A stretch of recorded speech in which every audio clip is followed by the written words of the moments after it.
Ja, hallo, das ist die quietschbunte Schwimmente. Ja, du kannst so eine Ente basteln. Dazu brauchst du folgende Materialien, die stelle ich dir jetzt hier mal vor. Das ist einmal ein Kleber, viele bunte Federn, eine scharfe spitze Schere, ein Kohlepapier, ein Holzspieß, ein Schaschlikspieß oder ein Zahnstocher, ein halbes Styroporei. Das ist die Vorlage für den Kopf, den du entweder machen kannst, wenn die Ente schwimmen soll, aus Moosgummi, unterschiedliche Farben oder ja.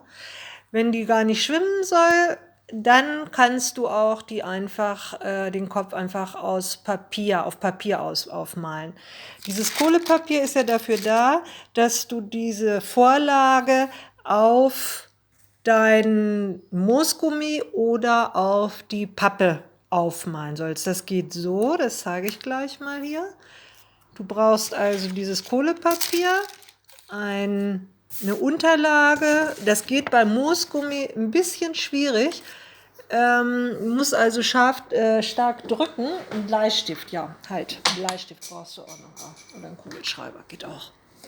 Okay, und dann, wenn das Kohlepapier mit der schwarzen Seite nach unten auf deiner Pappe oder auf deinem Moosgummi liegt, dann fängst du an, hier den Umriss ganz kräftig zu malen, und das Kohlepapier ist so, dass dann hier im guten Fall die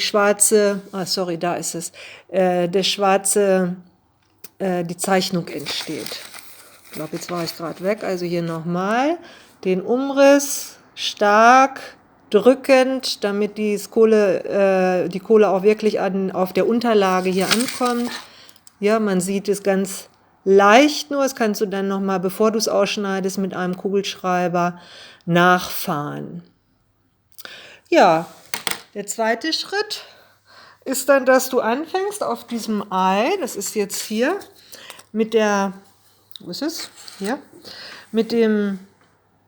Schaschlikspieß oder dem Zahnstocher Löcher vorzubereiten. Musst du überlegen, der Kopf kommt vielleicht hier hin, da brauchst du vielleicht einen Erwachsenen, der mit einem Cutter dir hier eine Kerbe reinschneidet, dass du dann eben den Kopf, wie ich das hier auch gemacht habe bei der Ente, den Kopf hier vorne in dieses Ei rein, eine Kerbe machst und dann reinsteckst und klebst. Und dann und das Kleben würde ich erst zum Schluss machen, also erst wenn die Federn alle drauf sind, dann erst den Kopf dran machen. Hier bereitest du dann richtig tief deine Löcher vor und steckst dann die einzelnen Federn in die Löcher, machst ein bisschen Kleber dran und das Ganze muss dann natürlich trocknen. Und ganz am Schluss würde ich dann den Kopf machen. In meinem Beispiel hier, ich habe jetzt sehr, sehr viele Federn genommen. Du könntest vielleicht auch mit weniger Federn auskommen, dass der Kopf noch mehr deutlich zu sehen ist.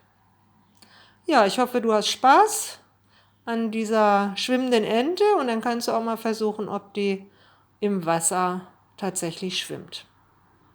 Viel Spaß! Tschüss!